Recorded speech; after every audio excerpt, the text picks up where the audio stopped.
సయ్యా నీకు స్తోత్రం. ప్రభువా, దైవజనులను మీరు నిలబెట్టి బలపరిచి పరిశుద్ధాత్మదేవ వధువరులకును కూడి వచ్చిన సంఘానికి కావలసిన మీ శక్తి కలిగిన వాక్కును అనుగ్రహించండి. దైవ సేవకులను మమ్మలను మీ చేతులకు అప్పగించుకుంటున్నాం. సమస్తమును అనుకూలపరిచినందుకు నీకు స్తోత్రం. మీ నామానికే మహిమ తెచ్చుకొనండి. యేసు నామములో గణపరిచి వేడుకొనుచున్నాము తండ్రి, ఆమేన్. ఈ వివాహ మహోత్సవానికి వచ్చినటువంటి మీ అందరికీ ప్రేమపూర్వకమైన వందనాలు. అలాగే వేదికపై పెండ్లి కుమారుడుగాను పెండ్లి కుమార్తెగాను అలంకరింపబడి కూర్చొని ఉన్న సహోదరుడు సురేష్, సహోదరి సింధు, వీరిద్దరికి కూడా నా శుభాభివందనాలు. దేవుని ప్రణాళిక సంకల్పం చొప్పున ఈ వివాహ మహోత్సవాన్ని పెద్దల యొక్క నిర్ణయంతో, దైవ సేవకుల యొక్క సమ్మతితో ఈరోజు నియమించటం, వారిద్దరూ జతపరచబడి ఒక కుటుంబంగా కట్టబడి వారి కుటుంబ దాంపత్య జీవితం ఫలించుటకు, అభివృద్ధి పొందుటకు ప్రభు సంకల్పాన్ని ఈ విధంగా నెరవేర్చారు. ఇప్పుడు వారిద్దరూ పెండ్లి కుమారుడుగాను పెండ్లి కుమార్తెగాను అలంకరింపబడి కూర్చున్నారు.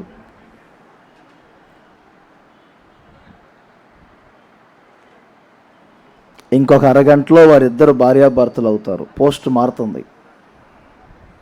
కాసేపు ఆగిన తర్వాత మన సురేష్ని అడిగితే సింధు ఎవరని, నా భార్య అంటారు.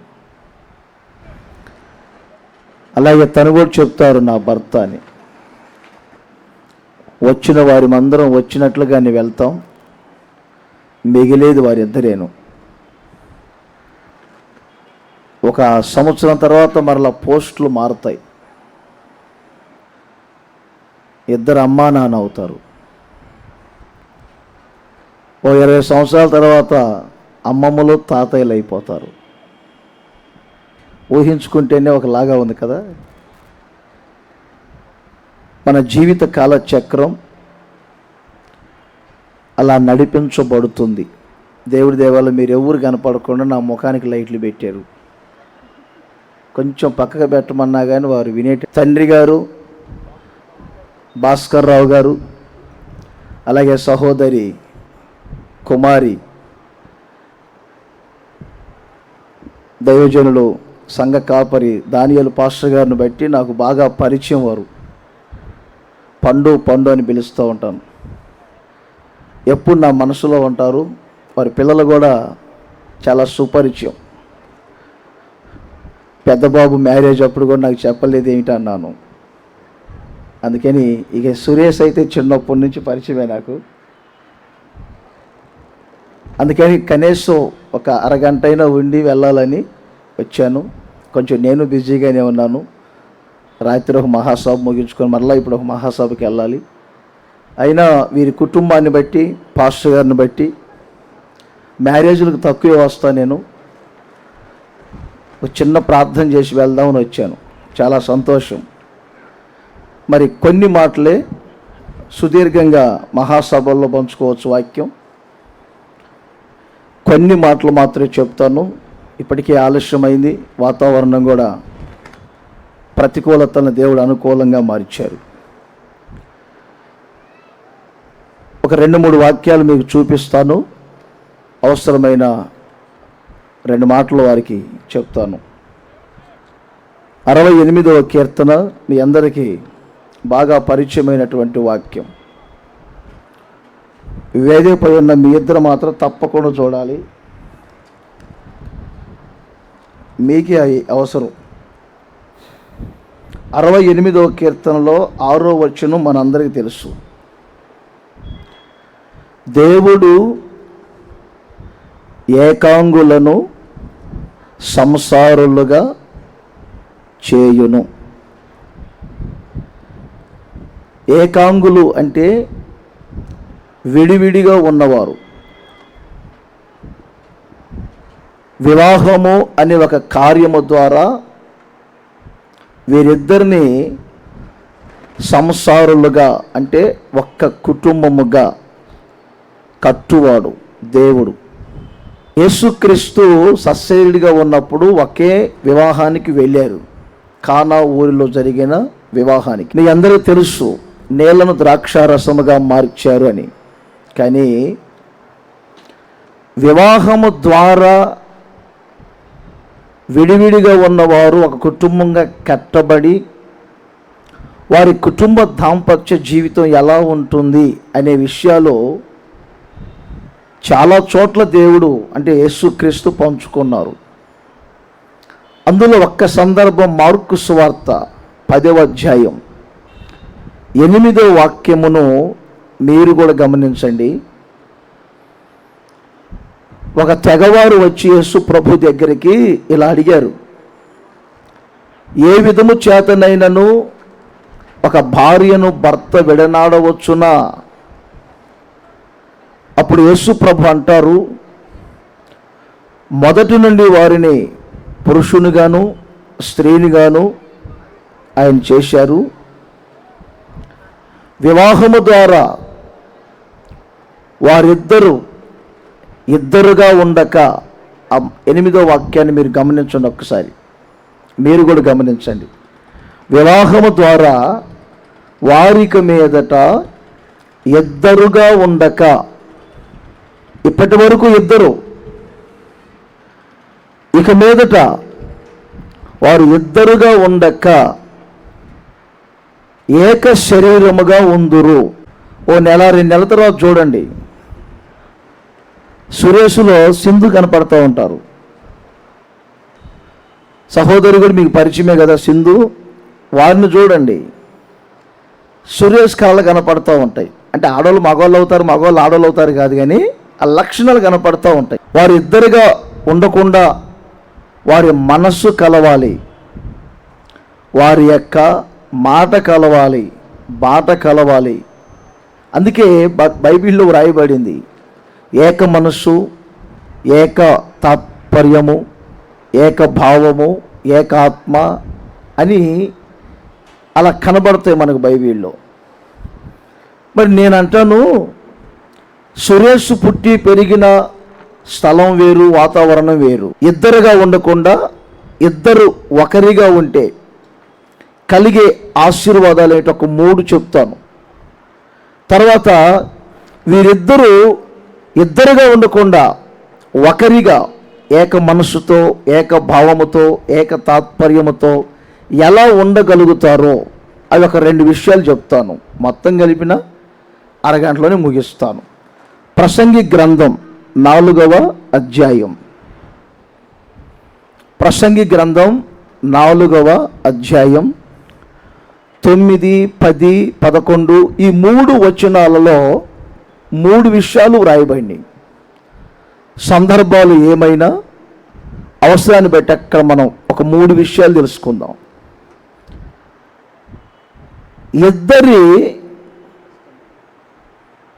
ఇద్దరుగా ఉండకుండా ఇద్దరి యొక్క ఉభయుల ద్వారా వారిద్దరి మధ్యలో వారికి ఫలము కలుగుతుంది అని వ్రాయబడింది. చూడండి 9వ వాక్యం, వారికి ఫలము కలుగుతుంది.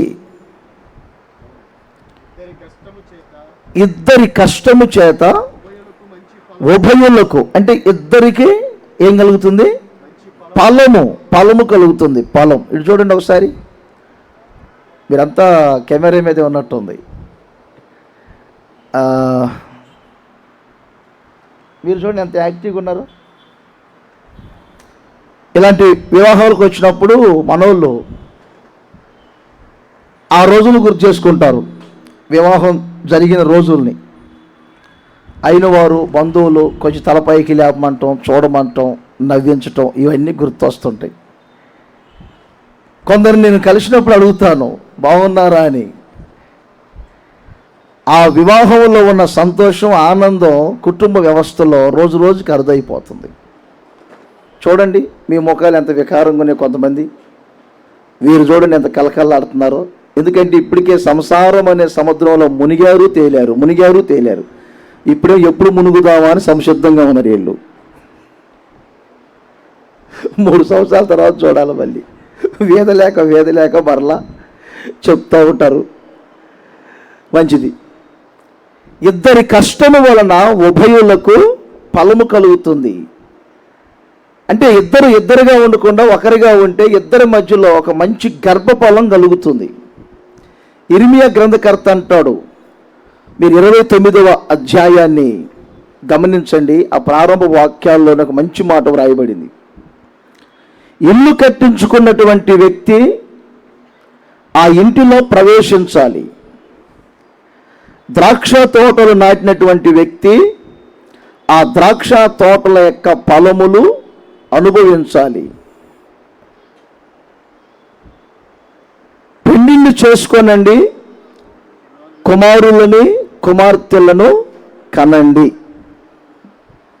మరో సంవత్సరం తర్వాత బాబో పాప, ఎవరు కావాలా, బాబేనా, బాబో పాపో పుట్టారని చెప్పి మరలా పేరు పెట్టండి అంటుంటారు.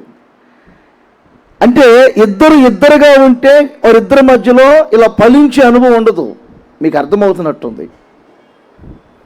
ఇప్పటి వరకు మీకు సైడ్ సూపులు ఏంటి అనుకున్నా, టీవీల వైపు చూస్తున్నారు అనుకోవాలా, మంచోళ్ళే మీరు. ఏంటో మా వాళ్ళంతా సైడ్ సూపులు చూస్తున్నారు అనుకున్నాను, మంచోళ్ళు. నేను అది చూడలేదులేండి, సారీ.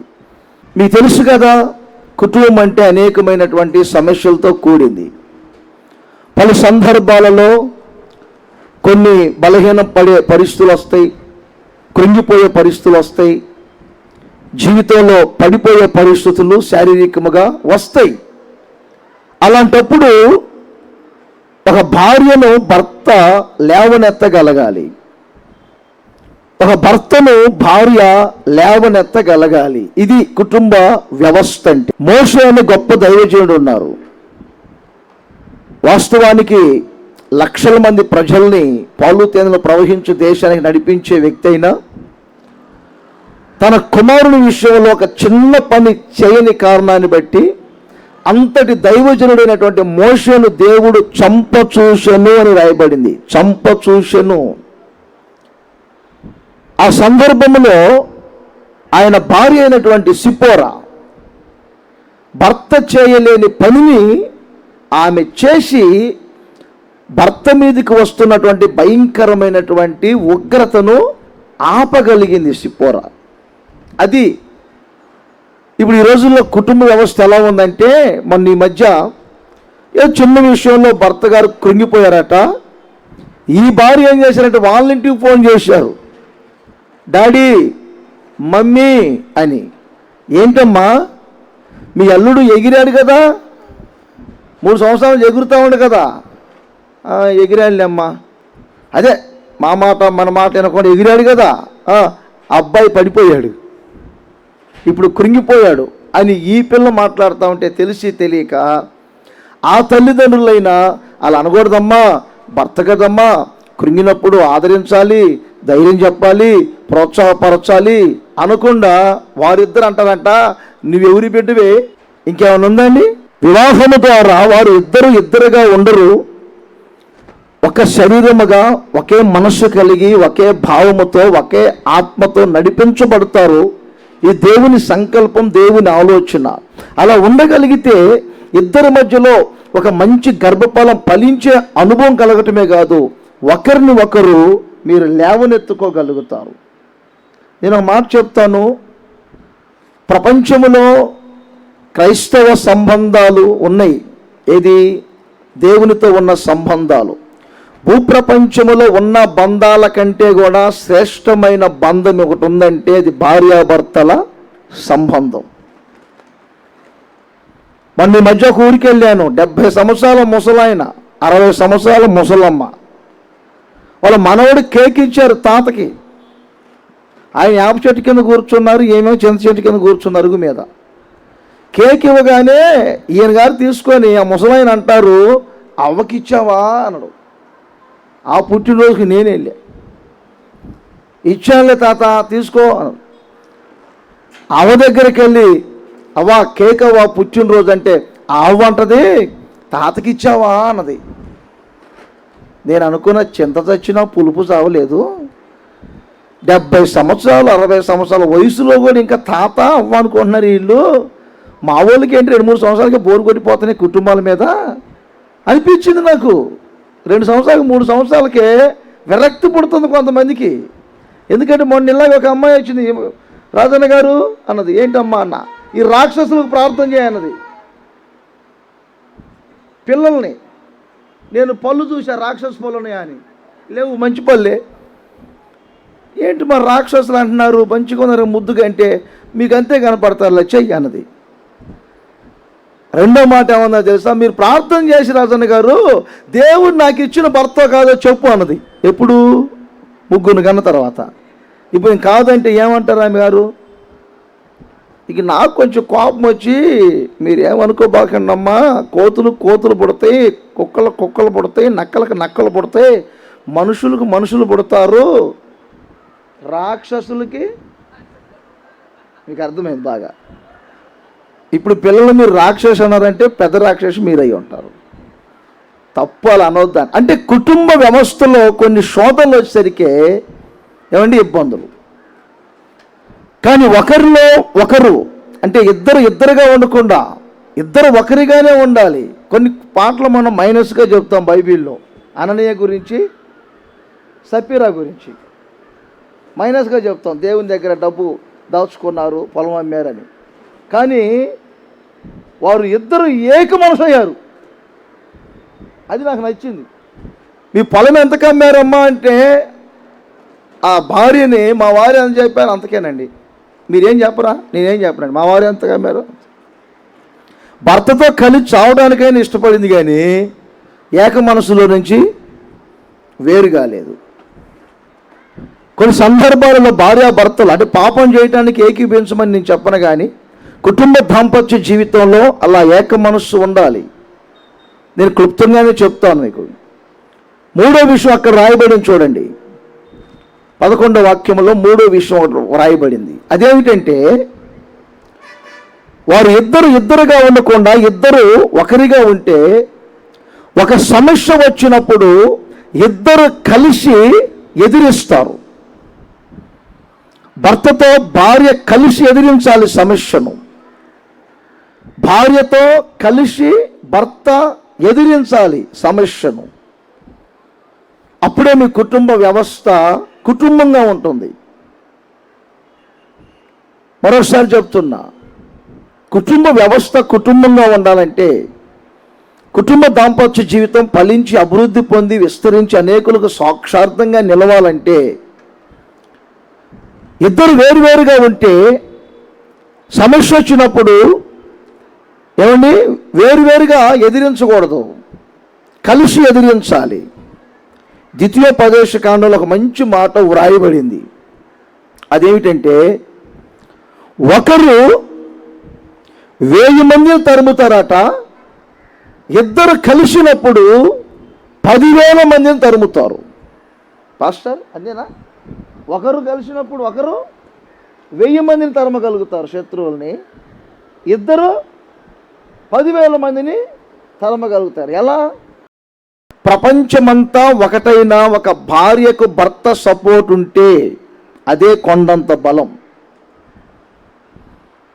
ప్రపంచమంతా ఒకటైనా అప్పుడు ఆ భార్య జయించగలుగుతుంది. అలాగే ఏ వయసుకు సంబంధించిన వారైనా ఒక భర్తకు భార్య సపోర్ట్ ఉంటే, ప్రోత్సాహం ఉంటే, ప్రపంచమంతా ఏకమైపోయిన ఆ భర్త ప్రపంచాన్ని జయించగలుగుతారు. సహోదరులారా, కుటుంబ వ్యవస్థ నేను చూస్తున్నాను కాబట్టి చెప్తున్నాను.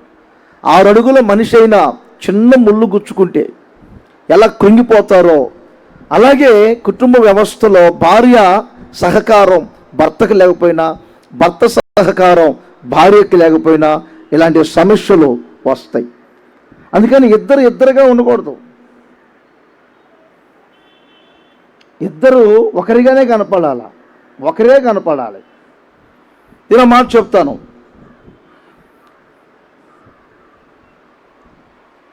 ఇద్దరుగా ఉండకుండా ఒకరిగా ఉండాలంటే మీ ఇద్దరి మధ్యలో ఉండవలసింది ఏమిటంటే యూనిటీ.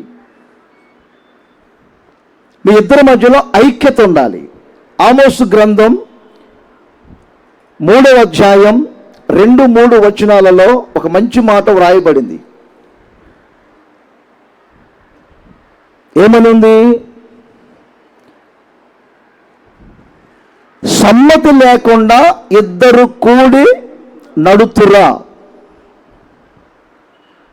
ఏనండి ఒకసారి, సమ్మతి లేకుండా ఇద్దరు కూడి నడుతురా. మీ ఇద్దరి మధ్యలో ఉండవలసింది ఏమిటంటే సమ్మతి గల మనస్సు. ఇప్పుడు మీ చేత ప్రమాణాలు చేయిస్తాం. ఆ ప్రమాణాలలో చావైనా బ్రతుకైనా కష్టమైనా కన్నీళ్ళైనా ఏంటి ఇప్పుడు యాక్టివ్నెస్ పోతుంది మీకు?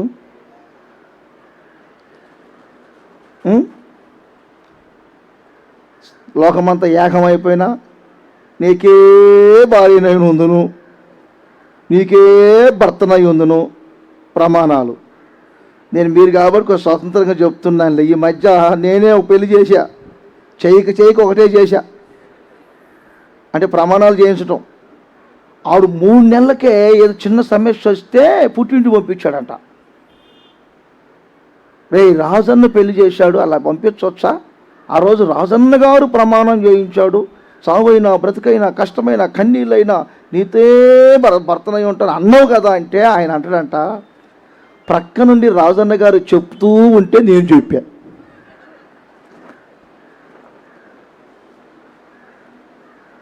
అంత అర్థమైంది మనోడికి.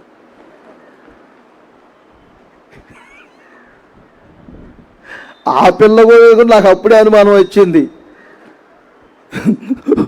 ఆ పిల్లకు కొంచెం 4 మందు సంరక్షించుటకు అనంటే ఆ పిల్ల సంహరించుటకు అన్నది. వేదిక పైన సంహరిస్తావా తల్లి అన్న నేను. సర్లే వాళ్ళ సంగతి చెప్తున్నా. దేవుడు పురుషుని చేశాడు. వినండి, ఒక్క మాట చెప్తాం, త్వరగా నేను ముగిస్తాం. వాతావరణం కూడా ప్రశాంతంగా ఉంది కదా. ఎండ ఉంటే ఇబ్బంది, ఎండ లేకుండా చేశాడు దేవుడు. గొప్ప మంచిది. 4 రోజులు చచ్చిపోయాం ఎండలకి, చల్లగా ఉంది, ఇబ్బంది ఏమీ లేదు. ఇంకొక గంట వరకు ఆకలి కాదు మనకి. ఓకే, ఫిక్స్ అయిపోతాం. ఇంకా మన బెటర్ ఆ పక్కనే జరుగుతుంది. ఇంకా కుర్చీలు కూడా వేయలే పాపం వాళ్ళు. దేవుడు ఆదామును చేశారు. ఆదామును దేవుడు మట్టితో చేశారు. అంటే పురుషుడు మట్టితో చేయబడిన వ్యక్తి, స్త్రీ ఎముకతో చేయబడింది. ఉదాహరణ చెప్తున్నా, ఆదాము మాంసములో మాంసము తీశారు, ఆదాము యొక్క ఎముకలో ఎముక తీశారు. ఫర్ ఎగ్జాంపుల్ చెప్తున్నాను, సురేషులో ఎముకలు, సురేషులో మాంసమును తీసి ఎవరు వీరిది రామేశ్వరంలో ఆ సహోదరి సింధుని చేసి ఎప్పుడో ప్రణాళికలను తీసిపెట్టి, ఇప్పుడు చూడండి ఎంత చేసి ఆహా నీ ఎముకలో అంత ఎముక, మీ ఎముకలో అంత మాంసం తీసి ఇంత చేసి ఇప్పుడు మీ దగ్గర తీసుకొచ్చారు. ఓకే, ఇప్పుడు ఆదాము చెప్పినట్టు చెప్పాలి మీరు. ఏమని? నా ఎముకలో ఎముక, నా మాంసంలో మాంసం, ఇది నాది. అంటే సింధు ఎవరు ఇప్పుడు? మీది. అర్థమైందా? మీది. గొడవ ఎప్పుడైనా కన్ను పెరికేసుకుంటారా? మీకు అర్థమవుతుందా నేను చెప్తుంది? గొడవ అయిందనుకోండి, కంట్లో నలుసుబడింది, కత్తి పెట్టి కన్ను పెరికి అంటారా? ఎందుకు? ఆ కన్ను ఎవరిది? చెప్పరేంటి మీరు? సూర్యుని కూడా కూర్చున్నారు, ఆలోచనలో ఉన్నారా ఇప్పుడు? అది మీ కన్ను. చెయ్యికేదో అవసరం లేని కొంచెం దెబ్బ తగిలింది, కత్తి తీసుకొని నరికి పో పుట్టింటికి అంటావా? ఇది ఎక్కడికి వెళ్ళింది? పుట్టింటికి. ఇది పుట్టింటికి వెళ్తానికి పుట్టిల్లు ఎక్కడుంది చెప్పండి? మీ శరీరంలో మాంసంలో మాంసం, చెప్పండి, మీ ఎముకలో ఎముక. భర్తలారా అంటే వాళ్ళకి ఏ సమస్య వచ్చినా కానీ పో ఇంటికి. మొన్న ఈ మధ్య ఆయన అంటారు, కుక్కర్ తేలదని కొట్టాడంట, గ్యాస్ బండ్ తేలని కొట్టాడంట, మంచం తేలదని కొట్టాడంట, కట్నం తేలదని కొట్టాడంట. ఇక అన్నీ తీసుకొస్తే ఈ అయ్యగారు పడుకోవడేమో పరుపు మీద పుచ్చకాయలాగా. అది మీ ఎముకనైనా, అది మీ మాంసం, మీకు అర్థం కావట్లా. అర్థం కావట్లా. అక్కడికి వెళ్ళాలి మీరు, అంతే. అంటే ఏక మనస్సు అంటే మీ ఇద్దరి మధ్యలో ఒక యూనిటీ అనేది ఎలా ఉండాలని చెప్తున్నాను. యూనిటీ అనేది అది మీది. అందుకే ఆదాములో నుంచి ఎముకను కాళ్ళలో నుంచి తీయాల. కాళ్ళలో నుంచి కానీ తీసుంటే కాళ్ళలో నుంచి మా సురేష్ ఎదిగాడులే. అప్పట్లా కాదు, మా సురేష్ ఎదిగాడు. ఎప్పుడో ఎంతప్పుడు చూసా, కాళ్ళ మీదే పెరుగుతూ వస్తున్నారు. పండుతూ అంటూ ఉంటాను, ఏంటంటే కాళ్ళ మీదే పెరుగుతాను ఇద్దరని. కొద్దిగా ఎదిగాడు కదా. అమ్మాయి సింధు, నువ్వు కాళ్ళలో నుండి తీయబడిన దానివి, అందుకని నీవు క్రింద ఉండు అనేవారే. దేవునికి తెలుసు, అందుకే కాళ్ళలో నుంచి తీయలా. కాళ్ళలో నుంచి తీసినట్టే అలాగే ఒకవేళ తలలో నుంచి ఒక ఎముకను తీసి మా సింధుని చేసి ఉన్నట్లయితే, సింధు కూడా తక్కువ అనిపించలేదు కానీ పూర్తి ముసుగు తీస్తే అర్థమైంది. ఏమన్నా ఉప్పు కారం తిన్నారు కదా, ఆమెవారే. ఫర్ ఎగ్జాంపుల్ చెప్తున్నా, మిస్టర్ సురేష్, నేను తలలో నుండి తీయబడిన దాన్ని, నేను పైగానే ఉంటా, నువ్వు కింద ఉండు.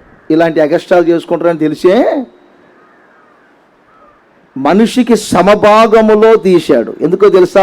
సమానంగా ప్రేమించుకోమని. ఇప్పుడు స్త్రీలకు ఒక టెస్ట్ పెడతా. ఫర్ ఎగ్జాంపుల్, పురుషుడు మట్టి, స్త్రీ చెప్పాలి మీరు ఎముక అనని గట్టిగా. ఆహా, ఎముక అని మీరు ఎముక గట్టిగా ఉండకూడదు. ఒక పెద్ద పాస్టర్ గారు చెప్తుంటే విన్నాను, సంసార జీవితంలో బాగా ఆరితేరిన వ్యక్తి. ఆయన ఏం చెప్పారంటే, ఎముక గట్టిదే కానీ స్త్రీ గట్టిగా ఉండకూడదంట. గట్టిగా ఉండకూడదంట. స్త్రీ గట్టిగా ఉందనుకో, మట్టి ఏమైంది? రేగడ మట్టి. చెప్పండి, రేగడ మట్టి కూడా గట్టిగా అయింది, బిగుసూపు అయింది. రేగడ మట్టిది ఏమి లేదు, ఆ ఎముకలో నుంచి 4 చుక్కలు నీళ్ళు గారిని అని చాలు, 4 చుక్కలు చాలు, రేగడ మట్టి అంతా జిగట మట్టి అయిపోయింది. బంకలా కరిగిపోతాడు. ఇక కరిగిపోతాడు. 4 చుక్కలు నువ్వు గార్చు, అంతే. వచ్చేటప్పుడు మిరపకాయ బజ్జీలు తీసుకొని వస్తాడు, మల్లెపూలు తీసుకొని వస్తాడు, కనకాంబరాలు తీసుకొని వస్తాడు, దమ్ము బిర్యానీ కూడా తీసుకొని వస్తాడు. తినలేదా అంటే, నువ్వు తినకొని నేను తింటానా అంటాడు. నువ్వు కార్చాలి 2 చుక్కలు. నువ్వు కార్చకుండా ఎముకలా ఉన్నావు అనుకో. మీరు కాబట్టి స్వతంత్రంగా చెప్తాను, పెళ్ళిళ్ళు పెద్ద ప్రసంగాలు కూడా చేయను నేను. మిమ్మల్ని చూస్తే వస్తున్నాయి 4 మాటలు. మీరు ఎముకలా గట్టిగా దిగ తీసుకొని చెప్పండి, మట్టి కూడా దిగుసుకుపోయింది కదా. అందుకని సింధు ఎప్పుడు భర్తతో మెదలాల్సిన విషయాలు. ఒక చిన్న మాట చెప్పి ముగిస్తాను. వీళ్ళిద్దరు ఐక్యత ఎలా ఉండాలి అనే దానికి పరిశుద్ధ గ్రంథమైన బైబిల్ ఏం చెబుతుందంటే, భర్తను తలకు పోల్చింది. తలకు, భర్త శిరస్సు, భార్య శరీరం. శిరస్సు చెప్పినట్లుగా శరీరం వినాలి. సింధుకు ఒక హెచ్చరికలాగా చెప్తున్నా నేను. ఇప్పటి వరకు అమ్మా నాన్న కుటుంబ గారాభంలో గాఢంగా పెరిగి ఉంటారు. ఇప్పుడు ఆ శిరస్సుకు ఒక శరీరముగా దేవుడు జతపరిచాడు కనుక ఇప్పుడు ఈ శరీరం అంతా పోషించబడి సంరక్షింపబడి అభివృద్ధి చెంది శరీరం బాగుండాలంటే శిరస్సు చెప్పినట్లుగా వినాలి. బైబిల్లో భర్తను శిరస్సుకు పోల్చారు. ఇప్పుడు ఈ శరీరం ఎలా సంరక్షింపబడి అభివృద్ధి పొంది పోషించబడుతూ సుఖ సౌఖ్యంగా ఉంటుందో ఈ శిరస్సు చెప్పినట్లుగా విన్నప్పుడు, అందుకని బైబిల్ చెప్పిన ప్రకారంగా భార్య భర్తకు అన్ని విషయములలో లోబడాలి. సింధు ఒక హెచ్చరికలా చెప్తున్నాను, అన్ని విషయములలో లోబడాలి. 4 ప్రాముఖ్యమైన లక్షణాలు ఉండాలి. లోబడటం, లోబడటం, లోబడటం. రెండవది విధేయత చూపాలి, అంటే మాట వినాలి. తప్పనిసరిగా మాట వినాలి. ఒకటి లోబడాలి. ఎంత కట్నమని ఇవ్వండి, లోబడాల్సిందే. అర్థమైందా?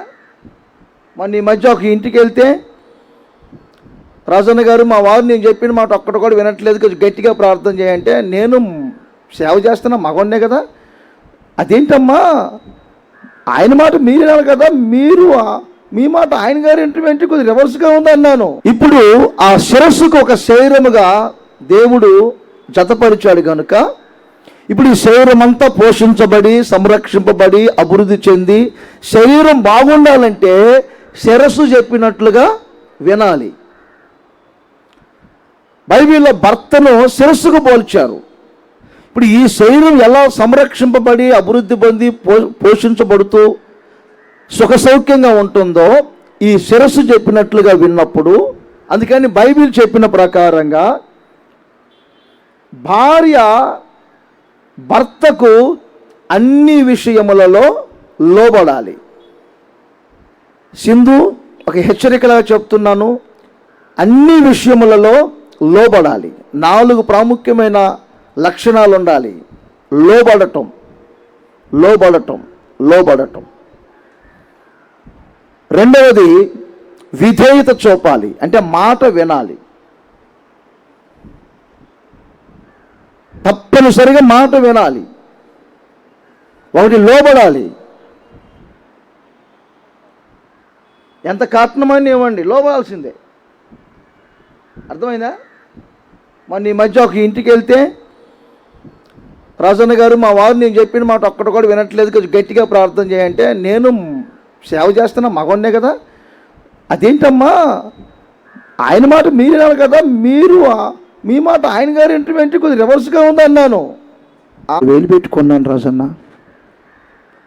కట్నం ఇచ్చారంట. నేను అన్నాను 70 కాదు, దాని పక్కన ఇంకో 3 సున్నాలు పెట్టి 70 లక్షలు పెట్టుకున్నా. పరిశుద్ధ గ్రంథం చెప్తుంది లోబడాలి. రెండవది విధేయత. మూడవది సాటి అయిన సహాయంగా ఉండాలి. 4వది ఫలించు ద్రాక్షావల్లి వలె ఉండాలి. అత్తగారింట్లో అడుగు పెట్టగానే రూతు ఎలా నయోమి ఇంట్లో అడుగు పెట్టిందో ఇల్లు ఫలించింది. అలా ఫలించాలి అత్తగారి ఇల్లు. అన్ని స్త్రీలకే చెబుతున్నారు, పురుషులకి ఏమి లేవానే. పురుషులకు ఉన్న మాట ఒక్కటే, నీ సొంత శరీరము వలె నీ భార్యను ప్రేమించు. మీ శరీరాన్ని ఎంత ప్రేమించుకున్నారో అలా ప్రేమించు. బైబిల్లో మనం చూస్తాం, యాకోబు రాహేలును ప్రేమించాడు. ఎండకు ఎండుతున్నారు, మంచుకు క్షీణించిపోతున్నారు, వర్షానికి తడిచిపోతున్నారు, అయినా భార్యను ప్రేమిస్తున్నారు. బైబిల్లో మనకు తెలుసు, 1 సమూయేలు గ్రంథం 1వ అధ్యాయంలో ఎల్కానా అనే ఒక వ్యక్తి, ఆయన భార్య హన్నా తెలుసు మనకి. పిల్లలు లేరని బాధపడతా ఉంటే ఆ భర్త వెళ్ళి దగ్గరికి వెళ్ళి, మీకు అర్థమవుతుందా, దగ్గరికి వెళ్ళి ఆమెను పలకరించి ఆమె కన్నీళ్ళు తుడిచి ఒక మాట అంటారు, హన్నా ఎందుకు బాధపడుతున్నావు, 10 మంది పిల్లల కంటే నేను ఎక్కువ కాదా. చూశారండి భర్త ప్రేమ. బాబు ఏనండి, 10 మంది పిల్లల కంటే నేను నీకు ప్రియమైన వాని కదా, నేను ఎక్కువ కదా, ఎందుకు హన్నా బాధపడుతున్నావు.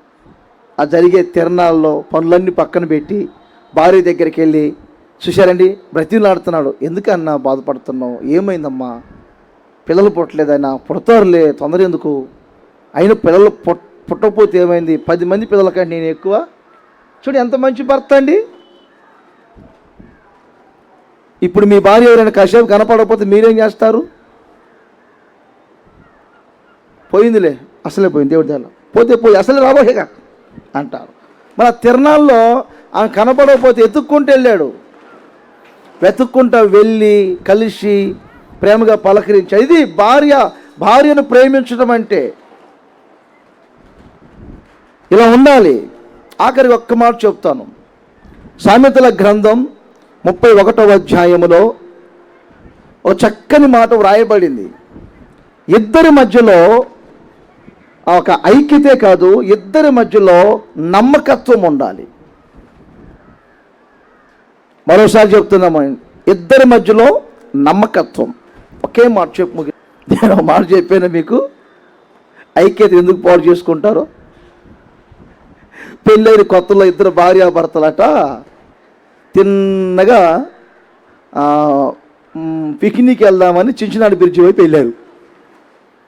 పిక్నిక్కి వెళ్దాం కొంచెం సరదాగా అని వెళ్ళారు. ఆ అబ్బాయి ఏమో కొంచెం సిటీలో పుట్టి పెరిగాడు, ఈ అమ్మాయి ఏమో పల్లెటూరు అమ్మాయి. కపుర్లు ఎన్నో పెట్టుకోవచ్చు కదండి. ఈ కుర్రోడు అన్నాడంట, అమ్మాయి ఈ వరి కోత భలే కోసారే, భలే ఖచ్చితంగా తెగింది, సరిగ్గా ఇది కత్తెరతోటే కట్ చేసి ఉంటారమ్మా అన్నాడంట. వరి కోత కత్తెరతో కట్ చేయరు, ఈ పిల్లకి తెలుసు. వాడు టెక్నాలజీ వేడు, చదువుకుంటు కదండి, కంప్యూటర్ కాలంలో ఉన్నాడు. కత్తెరతో కట్ చేసి ఉంటారమ్మా అంటే ఆ పిల్ల అంటారంట, చెప్పుకునేదాన్ని సరిగ్గా చెప్పొద్దు. కాదులేండి, మీకు పల్లెటూరు వాతావరణం తెలియదండి, వరి కోత అలా కొయ్యరులేండి, కొడవలతో కోస్తారులేండి అనలేదంట. నీ మొహం, ఇది కూడా తెలియదు. వరి కోత ఎవడు కత్తెరతో కట్ చేయడు, ఏం తెలుసుకున్నావు, కొడవలి అన్నదంట.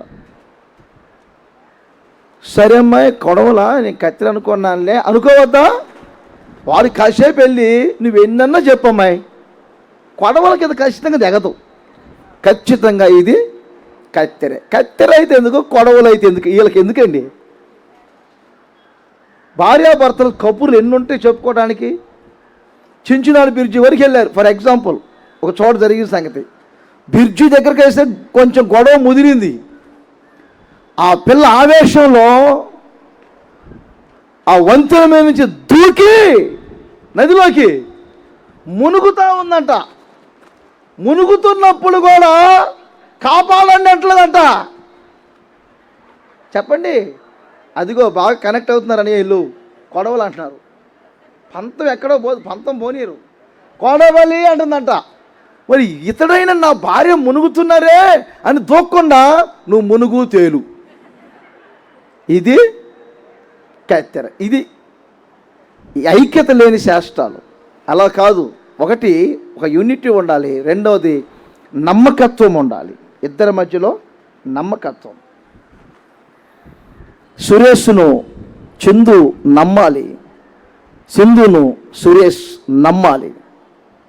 ఆ నమ్మకత్వాల మధ్యలో సంసార జీవితాన్ని కొనసాగించుకోవాలి. ఇప్పటికే మీ కుటుంబ వ్యవస్థ నడిపించబడుతుంది. ప్రియమైన సహోదరులారా, మరి మీ జీవితాల్లో కూడా కొంచెం ఆలోచన చేయండి. భార్యాభర్తల మధ్యలో నమ్మకత్వంతో సంసార జీవితం కొనసాగాలి. కానీ అనుమానాలతో 16 సంవత్సరాలైనా నమ్మరు. మన ఈ మధ్య 45 సంవత్సరాల తల్లి చెప్తున్నా, 45 సంవత్సరాలు మీ అంకుల్ ఇంకా నన్ను నమ్మడయ్యా అన్నది. నమ్మకుండానే 6 అన్నారు, పెళ్లి చేశారు, మనవరాలను కూడా పెంచుకుంటున్నారు. నమ్మకత్వాల మధ్యలో కొనసాగించండి. ఆచూకులు చూసుకోవద్దు. మన ఈ మధ్య ఒక ఎంగేజ్మెంట్ జరిగింది. స్టాఫ్ నర్సు ఆ పిల్ల, ఏదో ఫోన్ వచ్చింది హాస్పిటల్ నుంచి. ఫోన్ కాబోయే భర్త ముందు ఎందుకు ఇలా ఫోన్లో మాట్లాడటం అని కట్ చేశారు. దానికే విచారిస్తున్నాడు ఆయన, ఎందుకు కట్ చేశావు? మీ ముందు మాట్లాడితే బాగోదులని కట్ చేశానని. ఇంక పెళ్ళి కాదు, ఎంగేజ్మెంట్ అది. నీకు మనసులో ఏమి లేకపోతే మాట్లాడితే ఏమైంది, అసలు ఎవరు దాని అమ్మరు అని అన్ని చూకులు చూస్తామంటే ఆ పిల్ల ఎంగేజ్మెంట్లోనే అతని మీద గొడవ పెట్టుకుని వెళ్ళిపోయింది. పెళ్ళి కాకముందే ఇలాంటి అనుమానాలుంటే మన సంసార జీవితం సాగిపోయినట్టేలే అన్నది. అందుకని నేను చెప్తున్నా వినండి, సింధుని సురేష్ నమ్మాలి, సురేష్ని సింధు నమ్మాలి. భార్యాభర్తలు కూడా నమ్మకత్వాల మధ్యలో కుటుంబాన్ని కొనసాగించుకోవాలి. మీ పిల్లలకు కూడా మా అమ్మగారు మా నాన్నగారు అని అనిపించుకోవాలి. అలా ఉన్నప్పుడే కుటుంబ వ్యవస్థ బాగుంటుంది.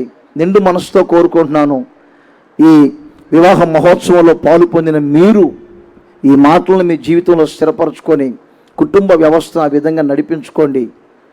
అలాగే ఇంకా సేపట్లో ఒక కుటుంబంగా జతపరచబడబోతున్నటువంటి ఈ వధూవరుల యొక్క జీవితంలో కూడా ఈ మాటల్ని పునాదులుగా మార్చుకొని, ఈ మాటల ద్వారా సేవకుల నోట వచ్చే ప్రతి మాట ద్వారా కుటుంబ వ్యవస్థను కాపాడుకోండి, కట్టుకోండి. 1000 అబద్ధాలు అయిన ఒక పెళ్లి చేయండి అంటారు సహజంగా. నెక్స్ట్ డే పరిస్థితి ఏంటి? ఎన్నో కుటుంబాలు అలా అయిపోతున్నాయి. అలా కాకుండా నమ్మకత్వాల మధ్యలో, పరిశుద్ధమైన తలంపుల మధ్యలో మీ కుటుంబ వ్యవస్థ నడిపించుకోవాలని ప్రేమపూర్వకంగా ఈ మాటలు చెప్తున్నాను. ఈ మాటలు వీరి జీవితంలో స్థిరపరచబడునుగాక. ఈ మాటల ద్వారా ఈ కుటుంబ వ్యవస్థ రాబోయే రోజుల్లో మన కళ్ళ ముందు అనేకులకు ఆదర్శనీయముగా మారునుగాక. ఆమేన్.